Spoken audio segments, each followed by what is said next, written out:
Yo, what's up? This is Patrick from Guy in the Cube. Everybody knows Patrick loves the model view on Power BI Desktop. It allows us to do everything we need to do when designing a great model. But this recent update, mind-blowing. Big shout out to Zoe on the Power BI team for getting all these new features in the desktop for us. Thank you, Zoe. We appreciate you. All right, so lots of new features, lots of new capabilities. So you know what we like to do? Instead of all this talking, let's do what? Let's head over to my laptop. You can see I have a new semantic model. Yeah, they're called semantic models. And I want to do some stuff with it. I want to add some relationships. I want to create calc groups. I want to get the diagnostic port. I want to do so many things, but I have to use all these other tools. Not anymore. This is a preview feature, so you need to head over to the options section, go to preview features, and turn it on. You got to turn it on, okay? Switch to my model view. You'll land right here on tables. There's a new option right here for model. You click it. Now, you'll see lots of things. Let me collapse everything down. You can see we call it a semantic model now. Microsoft calls it semantic model. If you click that semantic model, you get some details about it. Description, server, the diagnostic port. You can use this in Management Studio, DAX Studio, things like that. The compatibility level of the model and the cultures. I only have one culture. And then we'll talk about this little discourage implicit measures in just a little bit. You can expand it out and see there's my cultures. These are the number of measures. It aggregates all those measures in one place.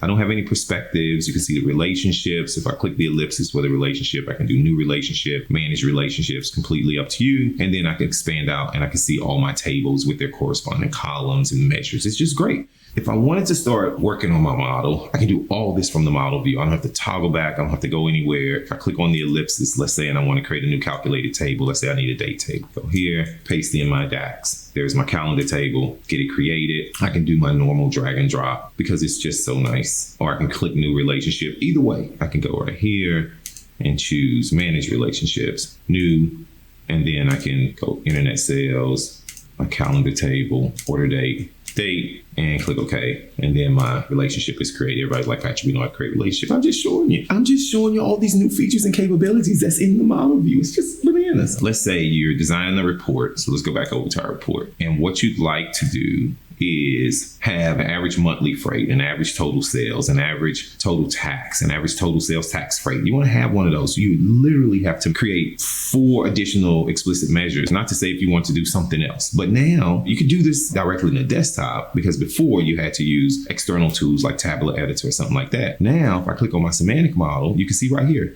calculation group. I can click here and choose new calculation group, or I can click on the calculation group and choose new calculation group. I bet you I'm missing another way to do it. Doesn't matter. Oh, look right here, you can choose new calculation group. Now, this is going to say, hey, this change will discourage implicit measures, and you can read all the text. But let me tell you what this is, okay? Let's just switch to the table section. You can see all these summation symbols, right? These are implicit measures, and Power BI is aggregate aware. So if it's a numeric data type, it's going to automatically try to aggregate it. Well, if you go to the model view and choose that semantic model and choose discourage implicit measures, watch, let's expand out internet sales and employee. Watch this. Watch what's going to happen. We choose that. Boom. No longer implicit measures. With just one swipe, it turns all of them off. Really efficient. You know, I always say I'm not lazy. I'm just efficient. You don't have to do them one at a time. Just toggle it. It's done. I'm going to show you one more. The ability to create calculation groups. So what I'm going to do is I'm going to go over here on my model, choose calculation group, click new calculation group. And what I'm going to do is I'm going to do a quick rename. I'm going to change this to averages, just gonna steal Zoe's example from her. And then I'm gonna create a new calculation item. If I go right here, you know, on my calculation group, you can see that's the group, see how it's being created, okay? So now I'm just gonna choose calculation item. It already created one for me, and I'm gonna just call this one total. And then I'm gonna add a new one, which I'm gonna choose new calculation item. We can call it daily, averages, equal, and we're gonna say average X, we're gonna say values, because we want this average by date. So calendar date, and then we're gonna say selected measure. And then we can repeat this. I'm gonna copy this just so we can be a little efficient. And we're gonna choose new item. And we're gonna paste this in. And then we're gonna change that to monthly.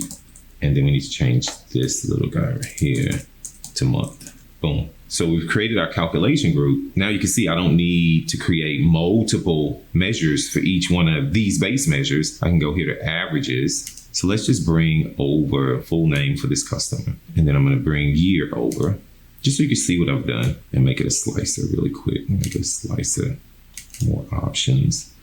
and slice the settings. And we're gonna make this a vertical list. Beautiful. And now what you can see, I can bring a measure in. So I can go here using the calculation items. I can choose total sales, and I'm gonna make this a table really quick.